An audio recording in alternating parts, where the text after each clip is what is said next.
কথা হলো যে ভাঙচুরটা দেখলাম এটা আসলে একজন নীতিবান নাগরিক হিসাবে কিন্তু কাজটা করা, যেহেতু রাষ্ট্রীয়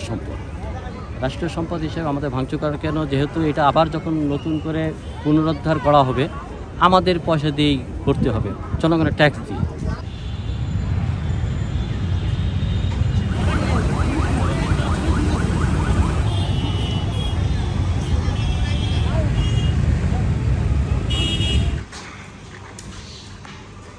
এখানে পোলা বানাইছিল, গ্যাঞ্জাম হয়েছিল, পরে আমি ওইদিকে দাঁড়াইছিলাম, প্রথমে পুলিশে গুলি করছিল,